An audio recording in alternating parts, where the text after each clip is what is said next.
이 시간 우리 하나님의 말씀은 사도행전 11장입니다. 19절 말씀부터 26절 말씀까지 제가 봉독을 해드리도록 하겠습니다.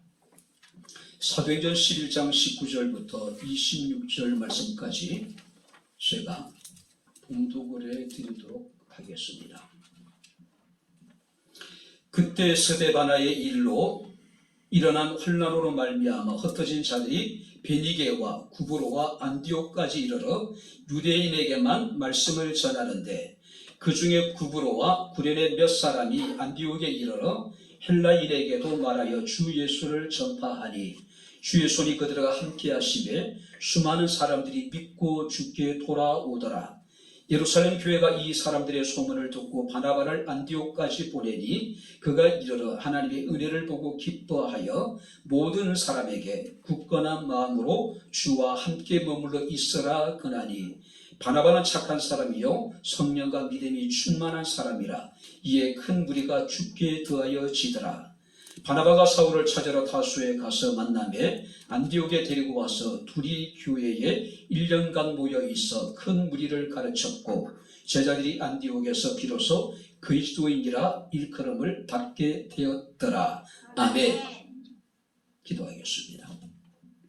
참 좋으신 아버지 하나님, 하나님의 은혜와 사랑을 진심으로 감사합니다. 살아계신 하나님을 영과 진리로 예배케 하시고 이 시간 주의 말씀을 청종할 수 있는 은혜를 주심을 감사를 드립니다. 주의 말씀이 선포될 때 우리의 마음의 문을 열어주시고 길을 여셔서 성령이 교회들에게 하시는 주의 음성을 듣게 하옵소서. 말씀 우리에게 힘이 되게 하시고 위로가 되게 하시고 말씀과 내 주의 뜻을 분별할 수 있는 지혜로운 마음을 우리에게 허락하여 주옵소서. 예수님 이름으로 기도하옵나이다. 아멘.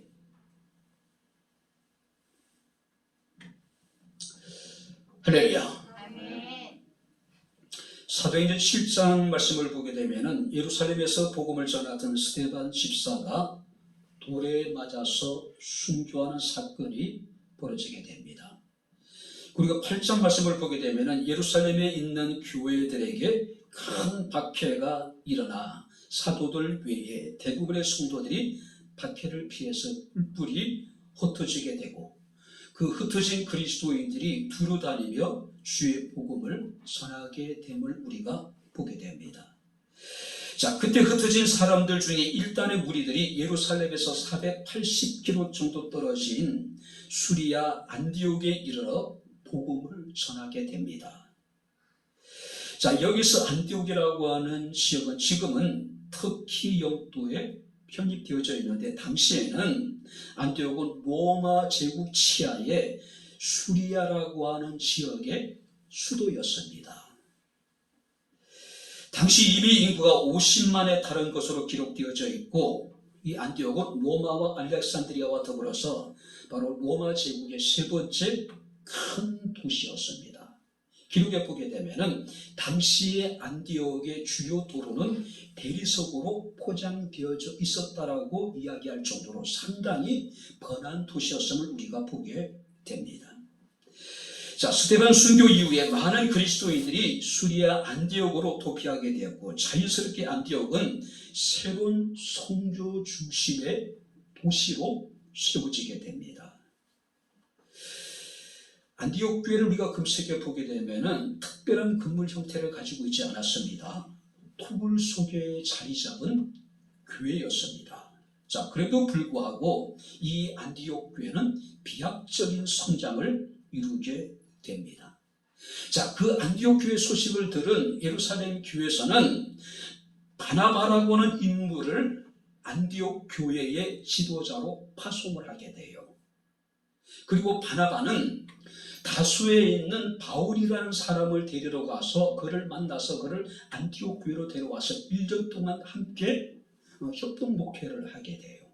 성경 말씀을 보게 되면은 수많은 그리스도인들이 이제 탄생하게 됩니다. 그리고 성경 말씀을 보게 되면은 비로소 그리스도인이라 일컬음을 받게 되었다라고 이야기하고 있습니다. 26절을 우리 다시 한번 같이 읽겠습니다. 만남의 안디옥에 데리고 와서 둘이 교회에 1년간 모여 있어 큰 무리를 가르쳤고 제자들이 안디옥에서 비로소 그리스도인이라 일컬음을 받게 되었더라. 한번 따라해 보시다. 비로소 그리스도인. 비로소 그리스도인이라 일컬음을 받게 되었다.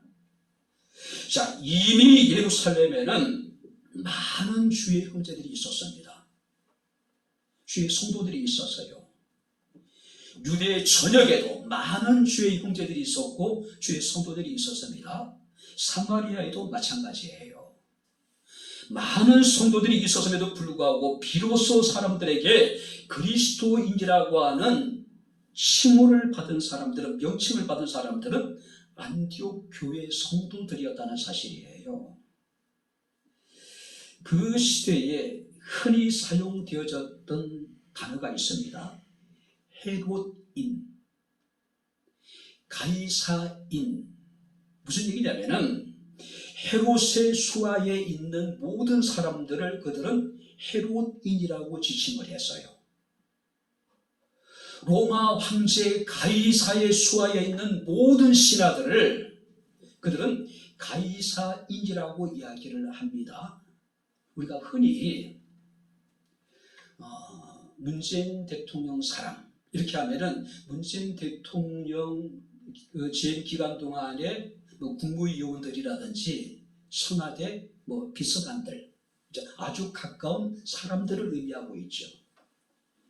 자, 여기서 그리스도인이라는 것은 그리스도와 사람들, 그러니까 속한 사람들의 합성어예요. 그렇다면은 그리스도에게 속한 사람들, 이것이 그리스도인. 오늘 우리가 크리스찬이라고 이야기하는 거예요.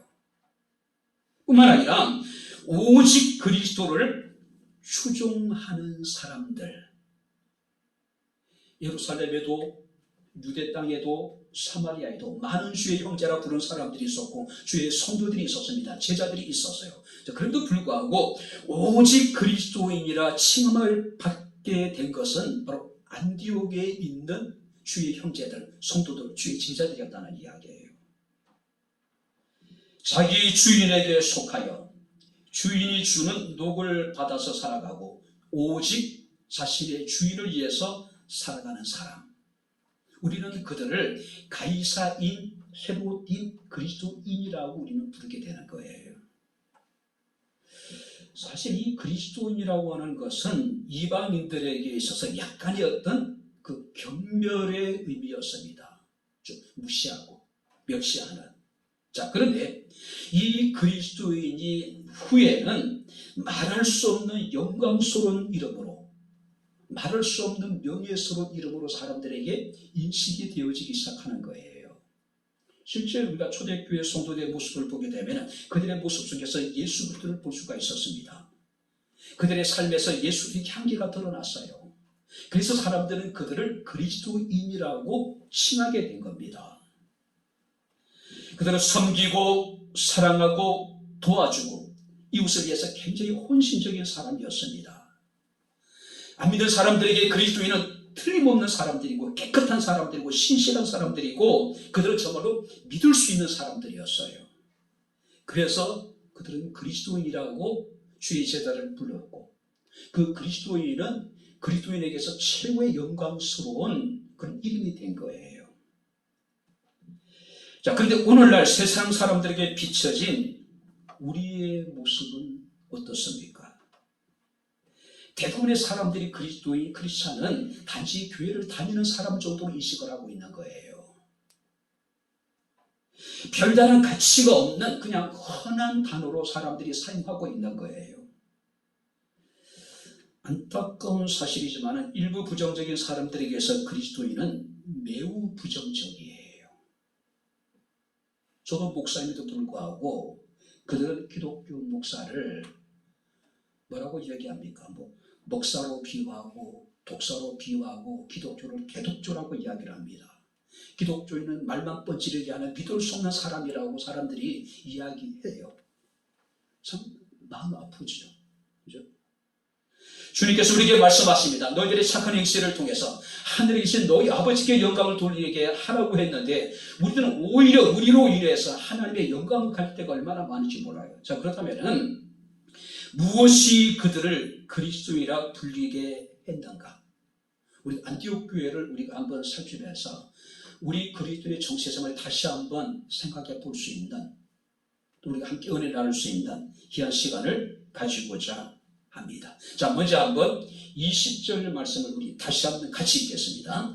그 중에 구브로와 구레네 몇 사람이 안디옥에 이르러 헬라인에게도 말하여 주 예수를 전파하니 모든 편견을 뛰어넘어 그들은 하나가 된 교회예요. 당시 유대인들에게는 선민사상이 굉장히 강했습니다. 민족적인 우월의식이 굉장히 강했어요. 하나님의 구원은 오직 유대인에게만 있는 것으로 여겼습니다. 이방인들은 구원받지 못할 존재로 여겨져 있었단 말이에요. 그래서 극단적이긴 하지만 유대인들에게서 이방인은 어떤 존재일까요? 개나 돼지나 창녀와 같은 부정한 존재. 뿐만 아니라 유대인들에게 이방인은 지옥의 불쏘시개 같은 존재예요. 유대인들에게 이방인은요, 하나님이 이방인들을 왜 유대인과 비슷한 모양으로 만드셨을까? 유대인이 온 세상을 지배하게 될 때에, 세상의 모든 사람들을 이제 그들이 종으로 부리게 될 때에, 그들이 종으로 부리는 이방인들이 짐승의 모양을 하고 있으면은 혐오스럽잖아요. 그래서 종으로 이방인들을 부리게 될 유대인들이 혐오스럽지 않게 하기 위해서 하나님이 이방인들을 유대인의 모습과 비슷하게 만들었다고 그들이 이야기할 정도예요. 그래서 성경 말씀을 보게 되면은 스데반의 핍박으로 순교로 인해가지고 기독교에 대한 대대적인 박해가 시작이 됐습니다. 흩어진 유대인 그리스도인들이 안디옥에까지 가서 복음을 전하는데 성경 말씀을 보게 되면은 유대인에게만, 자, 그들은 이방인에게 복음을 전해야 될 가치를 못 느낀 거예요. 왜냐하면 그들은 멸망할 존재들이기 때문에, 하나님의 구원은 오직 유대인에게만 있기 때문에 그들은 복음을 전해야 돼 유대인에게만 전했다고 하는 사실이에요.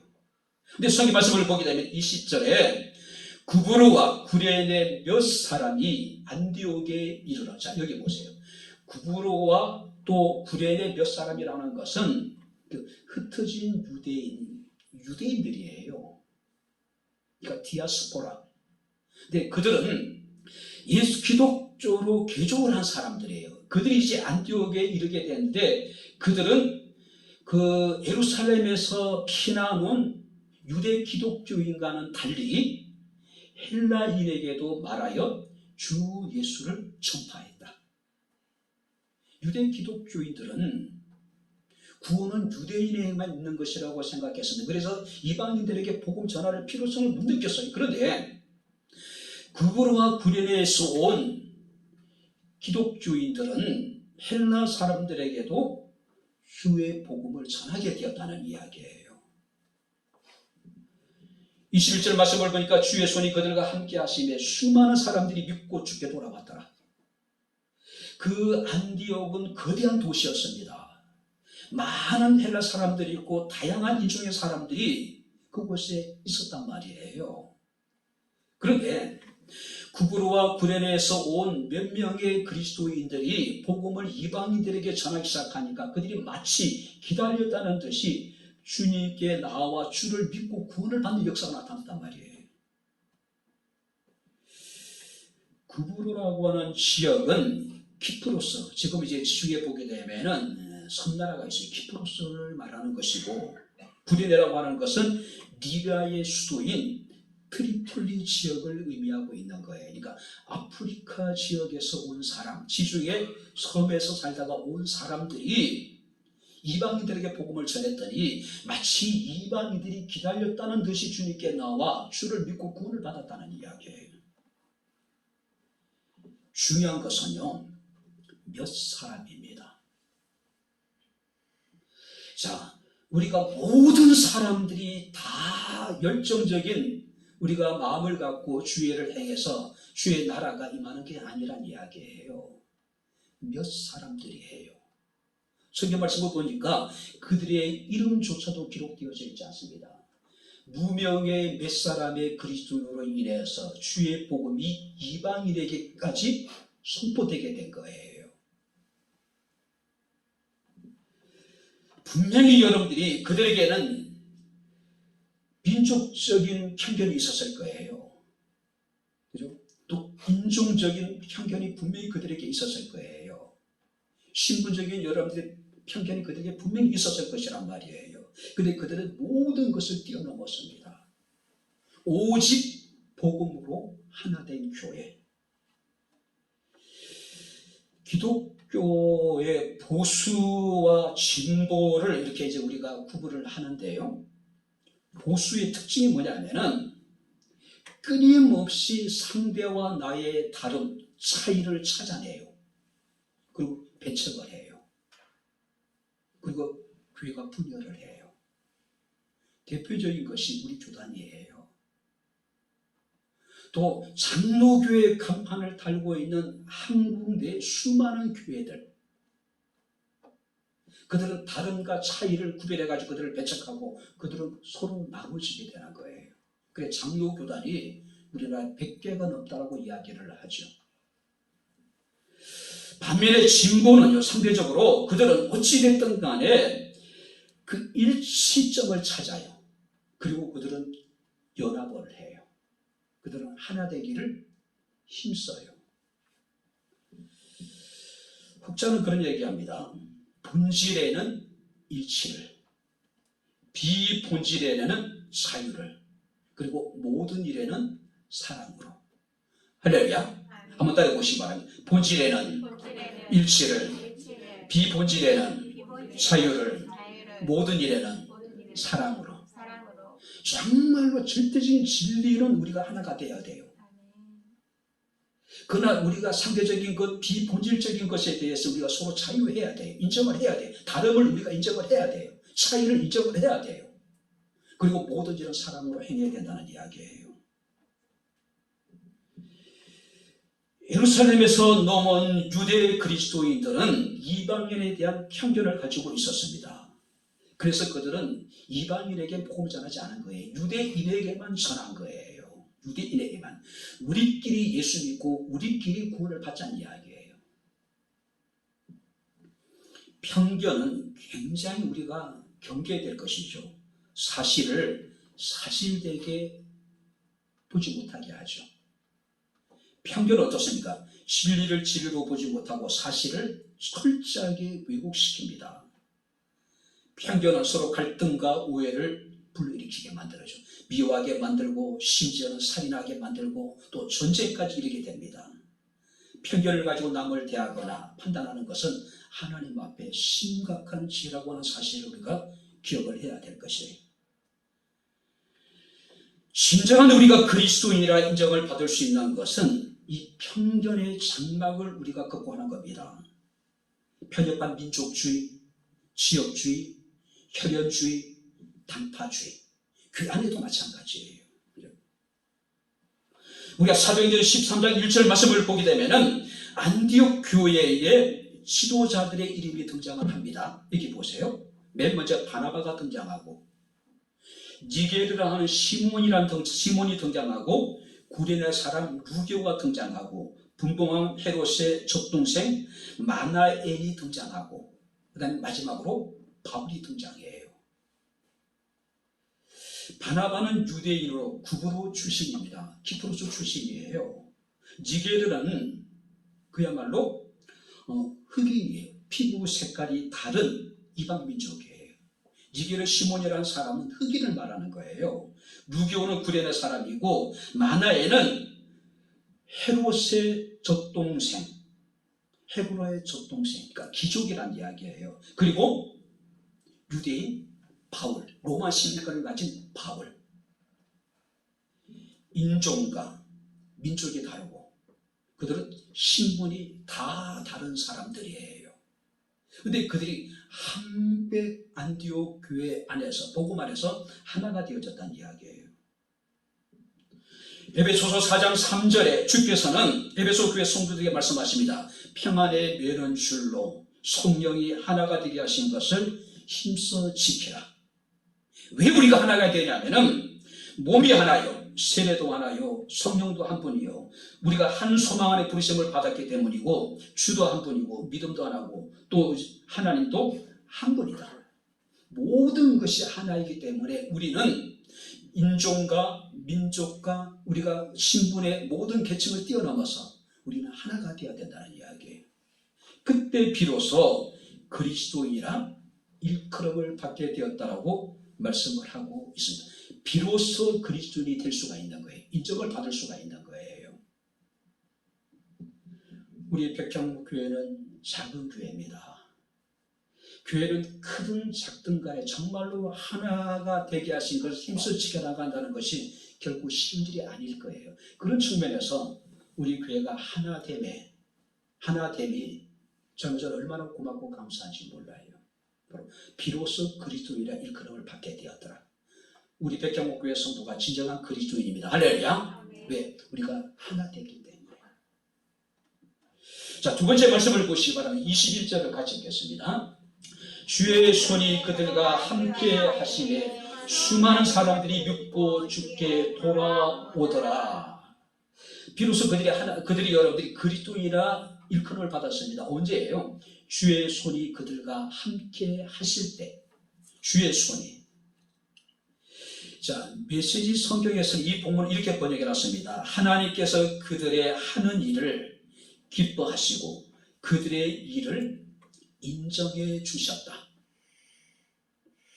자, 우리 개역 개정에서는 주의 손이 그들과 함께 하셨다라고 이야기를 하고, 유진 피터슨의 메시지 성경을 보게 되면 하나님께서 그들의 하는 일을 기뻐하시고 그들의 일을 인정해 주었다. 인정해 주었다. 주의 손이 함께 했다라고 하는 의미는요, 주의 손이 붙들고 있다. 주의 손이 떠받들었다. 주의 손이 보호해 주었다. 하나님의 임재와 하나님의 보호와 하나님의 도심을 의미하는 겁니다. 교회는요, 인간에 의해서 주도되는 그런 곳이 아니에요. 주의 손이 함께하고 주의 성령이 역사하는 교회가 참 교회예요. 우리 백향목교회가 주의 손이 함께하고 주의 성령이 역사하는 참 교회로 든든히 세워져 주시기를 기대해 봅니다. 할렐루야.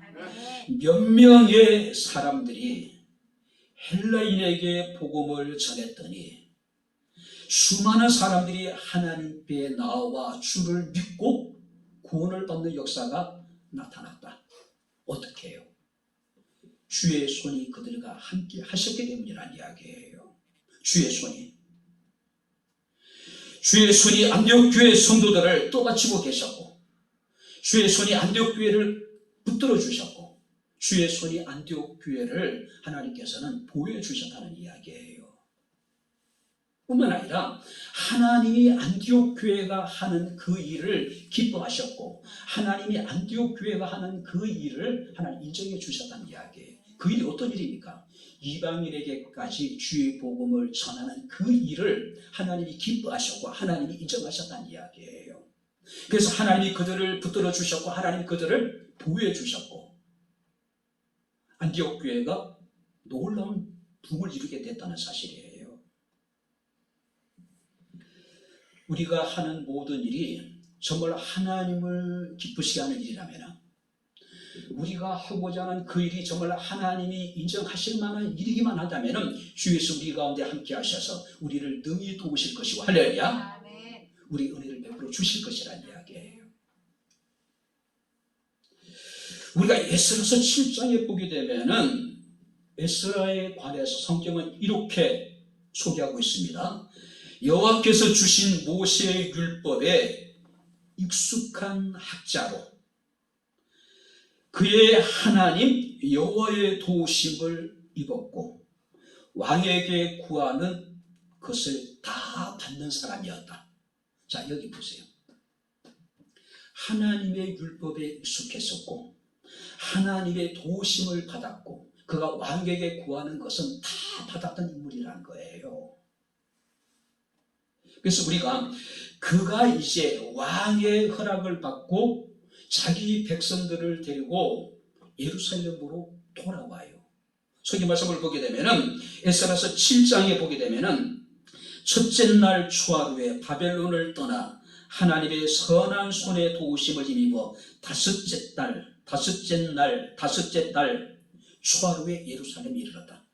그러니까 1월 달에 출발해서 5월 달에 도착을 해요. 바로 4개월 동안의 긴 여름들이 요정이었습니다. 근데 성경 뭐라고 얘기하냐면은 하나님의 선한 손이 도우셨다.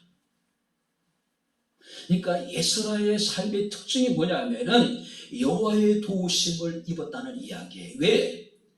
에스라가 하는 일이 하나님께서 기뻐하신 일이었고, 에스라가 하는 일이 하나님께서 인정하신 일이었기 때문에 하나님이 에스라가 행하는 모든 일에 은혜를 베푸셨다는 이야기예요. 우리가 느헤미야 2장에 보게 되면은 느헤미야도 마찬가지입니다. 느헤미야가 그야말로 승승장구하죠. 그죠? 그런데 그에게 예루살렘에 대한 슬픈 소식이 전해지게 됩니다. 하나님의 거룩한 도성 예루살렘이 철저하게 회파되어졌다는 거예요. 사람의 그림자를 찾아볼 수 없고 짐승들의 소굴이 되어져 버린 예루살렘. 이 느헤미야는 그것으로 인해 가지고 얼굴에 수심이 가득했단 말이에요. 아픈 데도 없는데 왕이 그 느헤미야의 마음을 이렇게 알아봐요. 무슨 일이 있느냐. 그때 이 느헤미야가 하나님께 기도하죠. 그리고 이제 왕에게 이야기를 합니다. 우리의 고국에 있는 예루살렘 성이 이렇게 회파되어졌는데 내가 어떻게 편안하게 살 수 있겠느냐. 뭐 그런 의미예요. 2장 8절 말씀 보니까 내 하나님의 선한 손이 나를 도우심으로 왕이 허락하고, 느헤미야에게 왕에게 부탁을 해요. 내가 예루살렘에 가서 그 무너진 예루살렘의 성을 내가 좀 재건하고 싶다. 그래서 왕이 허락을 하는데 그냥 보내는 것이 아니라 언제쯤 돌아올 수 있겠냐 기한을 정하고 보내요. 근데 느헤미야가 이러기를 내 하나님의 선한 손이 나를 도우심으로 왕이 허락했다고 이야기를 하고 있어요. 뿐만 아니라 우리가 또 그들이 하나님의 선한 손이 나를 도우신 일과, 그러니까 자기 백성들이 예루살렘에 돌아와서 이제 성전을 우리가 재건하자라고 이야기를 해요. 그래서 느헤미야가 자기 백성 설득을 합니다. 하나님의 선한 손이 나를 도우셔서 왕이 내게 예루살렘 성을 재건할 수 있도록 허락해 주었다. 그랬더니 이스라엘 백성들이 일어나서 건축하자. 무너져버린 성을 우리가 다시 쌓자라고 이야기하고 있는 거예요. 에스라도 느헤미야도 마찬가지입니다. 철저하게 주의 도우심을 힘입어서 그들은 하나님이 기뻐하시는 일, 하나님이 인정하시는 그 일들을 행했다라고 하는 거예요. 사도행전의 안디옥 교회뿐만 아니라 오늘날에도 주의 능력이 우리 가운데 함께할 때, 주의 강한 손이 우리 가운데 함께하시는 우리를 도우실 때 우리는 주님이 기뻐하시는 일을 할 수 있을 것이고, 주님께서 인정하신 아름다운 선한 일들을 능히 이룰 수가 있을 것이라는 이야기예요. 비로소 그들이 그리스도인이라 일컬음을 받게 되었더라. 언제예요? 주의 손이 그들과 함께 할 때, 정말로 그들이 하나님이 기뻐하시고 하나님 인정하시는 그 일을 행할 때. 그죠? 사람은 누구 손에 달려있느냐가 중요합니다. 우리는 스스로 자신의 힘으로 모든 것을 행하려고 하죠. 굳이 하나님의 강한 손에 도우심을 입지 않고도 내 힘으로 할 수 있다고 우리는 착각할 때가 얼마나 많은지 몰라요. 성경에 위대한 신앙이들의 삶을 보게 되면은 그들은 철저하게 어떻습니까? 주의 강한 손을 의지하여 주의 손이 그들 가운데 함께함으로 하나님께서 맡기신 아름다운 놀라운 일들을 능히 행했던 모습을 우리가 보게 됩니다. 안디옥 교회는 하나님의 강한 손이 붙드셨고 하나님의 강한 손이 그들을 보호하여 주셨습니다. 안디옥 교회는 교회가 행하는 모든 일들이 정말로 주님을 기쁘시게 하는 일이었고 주님을 인정하신 일이었기 때문에 하나님의 강한 주님이 그들에게 은혜를 베풀어 주셨다는 이야기예요. 우리 백경목 교회가 우리의 가정에 우리가 경영하는 모든 기업이 주의 손이 함께할 수 있기를 주의 이름으로 축원합니다. 그러기 위해서는 주님이 기뻐하시는 일, 주님이 인정하시는 것들을 우리가 행할 때 주의 손이 함께 하셔서 강한 손이 우리를 붙들어 주시고 우리를 도와주실 것이라는 얘기죠. 마지막으로 세 번째 23절 말씀을 보도록 하겠습니다. 23절 다 같이 읽겠습니다. 그가 이르되 하나님의 은혜를 보고 기뻐하여 모든 사람에게 굳건한 마음으로 주와 함께 머물러 있으라 그나니. 모든 사람들에게 굳건한 마음으로 주와 함께 머물러 있어라. 굳건한 마음으로 주께 붙어 있어라. 붙어 있어라. 자, 여기서 굳건한 마음이라는 것은 한 방향의 목적을 위해서 흔들림이 없는 상태. 자, 여기서 굳건한 마음이라는 것은 다른 사람의 보기에도 흔들림이 없는 마음으로 주님을 따른다는 의미예요. 자, 여기 보세요. 다른 사람이 보기에도 흔들림이 없이 변함없이 주님을 사랑하고 주님을 따른다. 이게 굳건한 마음이에요. 그러니까 이방인들이 안디옥에 있는 주의 형제들을, 주의 성도들을 그리스도인이라 부르게 된 거예요. 이방인들의 눈에 보기에도 분명히 이 안디옥에 있는 주의 성도들, 주의 제자들의 남달랐다는 이야기예요. 그들의 보기에. 그래서 그들은 비록 처음에는 경멸의 의미로서 그리스도인이라고 그들을 일컫게 되었지만은 뭔가 달랐다는 이야기. 그래서 굳건한 마음이라는 것은 다른 사람의 보기에도 흔들림이 없는 마음으로 주님을 따르는 것. 다른 사람이 흔들림이 없이 주님을 사랑하고 흔들림이 없이 주님을 따르는 모습을 보고 안디옥에 있는 이방인들이요, 믿지 않는 사람들이 야, 저들은 정말로 그리스도인이다라고 인정을 한 거예요. 우리가 19절 말씀을 보게 되면 그때 스데반의 일로 일어난 환난으로 말미암아 흩어진 유대인들이 안디옥에 와서 복음을 전합니다. 그러니까 여기 보세요. 안디옥 교회는요, 어떤 교회입니까? 환난 중에 흩어진 성도들이 세운 교회예요. 환난 중에 흩어진 성도들. 자, 여기 보세요. 핍박을 피해서 그들은 예루살렘에서 480km 정도 떨어진 안디옥에까지 이르렀어요.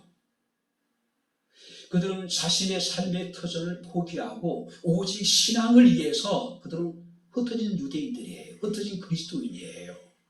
그렇게 그런 사람들에 의해서 세워진 교회가 안디옥 교회예요.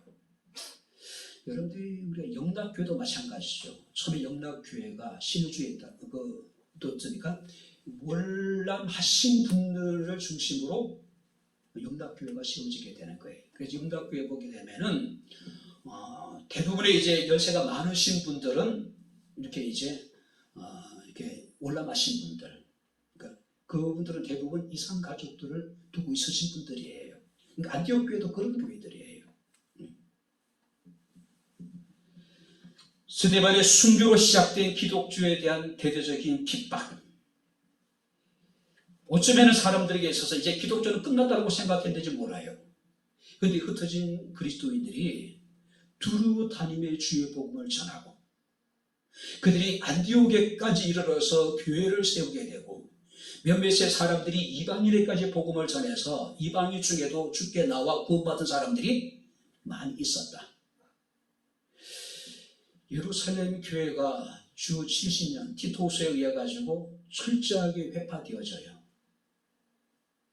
그때 안디옥 교회가 세계 선교 중심의 교회로서의 역할을 감당을 해요. 그리고 그 안디옥에서 다시 이제 로마로 교회 촛대가 옮겨지게 되는 거예요. 예루살렘에서 일어난 이 박해라고 하는 것은 기독교의 복음을 예루살렘이라고 하는 울타리를 뛰어넘어서 이제 이방인에게까지 주의 복음이 증거되는 계기가 되었다는 거죠. 안디옥 교회는 그 증거가 되었고, 안디옥 교회는 세계 선교의 중심이 되었다는 거예요. 성경은 우리에게 이야기를 하고 있습니다. 하나님의 은혜를 보고 기뻐하여 모든 사람에게 굳건한 마음으로 바로 흔들림이 없는 믿음을 가지고 주님을 사랑하고, 흔들림이 없는 믿음을 가지고 굳건한 마음으로 주를 따라라. 주를 따라라. 주의 손이 그들과 함께 하신다는 이야기예요. 주께서 강한 손으로 그들을 붙들어 주시고, 그들을 받들어 주시고, 또 받쳐 주시고, 하나님 그들을 보호해 주실 테니까 너희는 마음을 굳게 하라는 이야기예요. 마음을. 우리가 살아가다 보면 우리의 마음을 흔드는 일들이 참 많이 있죠. 많은 유혹과 많은 시험이 있는 것이 사실이에요. 그래서 우리가 베드로전서 4장 16절 말씀을 보게 되면은, 잘 들어보세요. 만일 그리스도인으로 고난을 받으면, 무슨 얘기예요? 이 베드로 전후서는요, 흩어져 있는 그 고난을 당하는 성도들을 위해서 보낸 서신이에요. 그때 베드로가 이르기를, 만일 그리스도인으로서 고난을 받으면 부끄러워하지 말고 도리어 그 이름으로 하나님께 영광을 돌리라. 자, 여기서 그리스도인이라고 하는 이름이 등장을 해요. 너희가 그리스도인으로서 많은 고난을 받게 될 텐데, 너희가 그리스도인으로서 고난을 당하게 될 때에 결코 부끄러워하지 말고 오히려 너희가 당하는 고난으로 인해서 하나님께 영광을 돌리게 하라는 이야기예요. 마음을 굳게 하라는 이야기예요. 야고보서 1장 2절 4절 말씀을 보니까, 야고보는 내 사랑하는 형제들아, 너희가 여러 가지 시험을 당하거든 온전히 기쁘게 여기라고 말씀을 하고 있습니다. 이는 너희의 시련이 인내를 만들어내는 줄 너희가 알미라고 이야기합니다. 인내를 온전히 이루라. 이는 너희로 온전하고 구비하여 조금도 부족함이 없게 하려 하심이라고 말씀을 하고 있습니다. 여러 가지 시험을 당하거든 그 시험을 온전히 기쁘게 여기라. 자, 이렇게 보세요. 야고보가 하고자 하는 이야기는 뭡니까? 여러 가지 시험이 문제가 아니라는 이야기예요. 문제는 그 시험을 대하는 우리의 자세, 우리의 태도가 더 중요하다는 이야기예요. 목표를 하면서 이제 다양한 사람들을 만나게 되잖아요. 성격이 또 다양하고. 어떤 사람들이 이제 교회 안에서 봉사를 할 때에 그런 분을 봤습니다. 자신이 하고 있는 일들을 계속해서 세어보는 거예요. 내가 뭣도 하고 힘들다는 거예요. 피곤하다는 이야기예요. 좀 쉬어야 되겠다는 거예요. 근데 뭣도 하고 한 것은 대부분 우리가 예배 가운데 이루어진 일도 많이 있고, 또 일상의 생활 속에서 대부분의 그리스도인들이 하고 있는 일들이에요.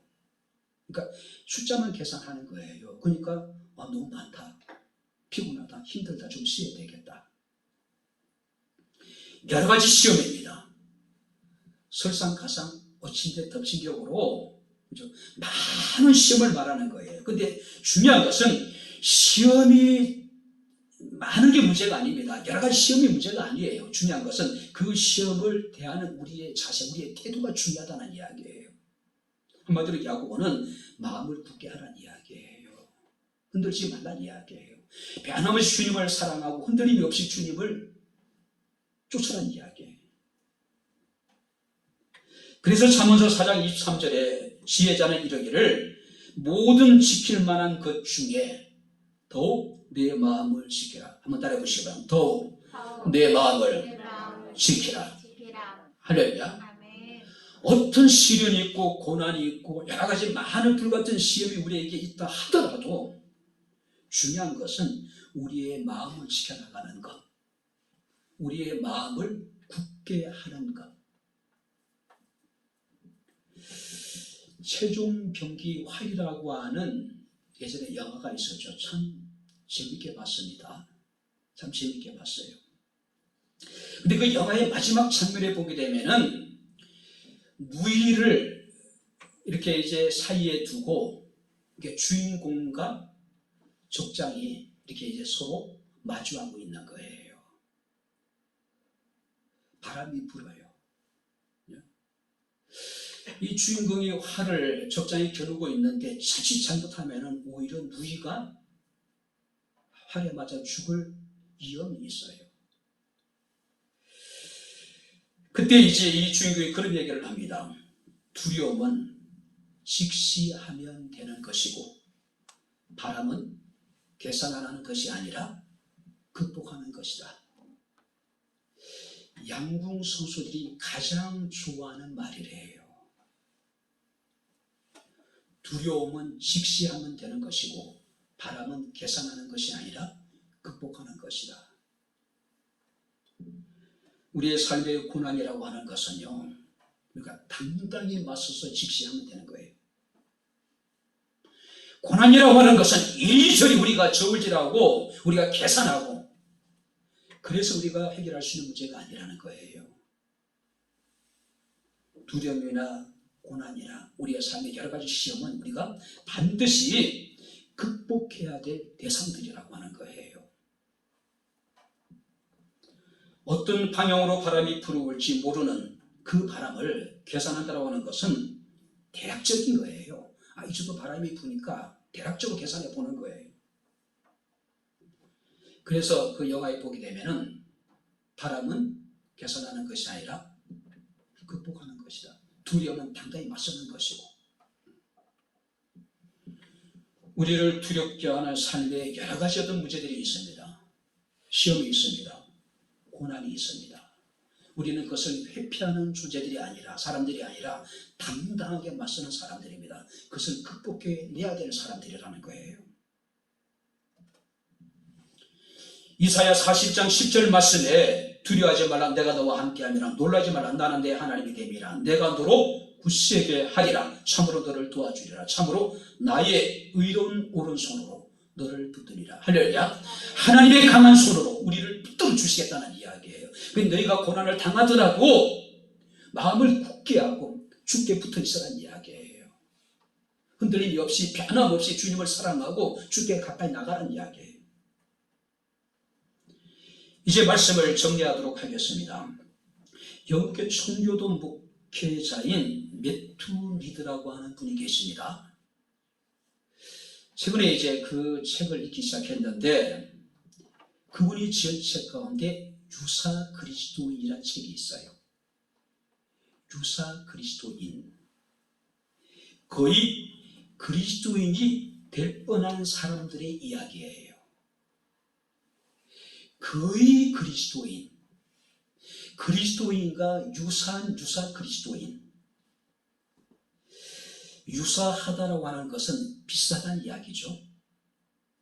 대체로 비슷하게 보이지만은 진실은 아니에요. 그냥 대체로 비슷하게 보일 뿐이에요. 근데 교회 내에는 유사 그리스도인이 존재한다는 거예요. 거의 그리스도인이 될 뻔한 사람들이 교회 안에는 지금도 무수히 존재하고 있다는 거예요. 그리스도인 같으나 실상은 아니라는 거예요. 오늘날로 이야기하면은 정교하게 만들어진 짝퉁. 이게 진품인지 가품인지 위조된 것인지 분별할 수가 없는 거예요. 우리의 눈으로는요. 그 안에는 그런 사람들이 존재한다는 거예요. 경건의 모양은 있으나 경건의 능력을 부인하는 사람들이고 입술로는 주여 주여 하지만 주님을 온전히 믿지 않는 사람들. 이것은 마지막 날에 주님만이 판단하시고 주님만이 진짜 그리스도인과 유사 그리스도인 구분하시게 된다는 이야기예요. 하나님이 정말로 찾으시는 사람들은요, 유사 그리스도인, 짝퉁이 아니라 진짜 그리스도인을 찾고 계심을 믿으시기 바랍니다. 할렐루야.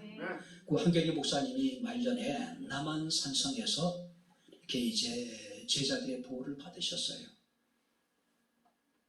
근데 수많은 사람들이 한경진 목사님의 마지막 이제 돌아가시 전에 한번 이제 뵙고 싶은 마음으로 이렇게 이제 남한사청을 찾아요.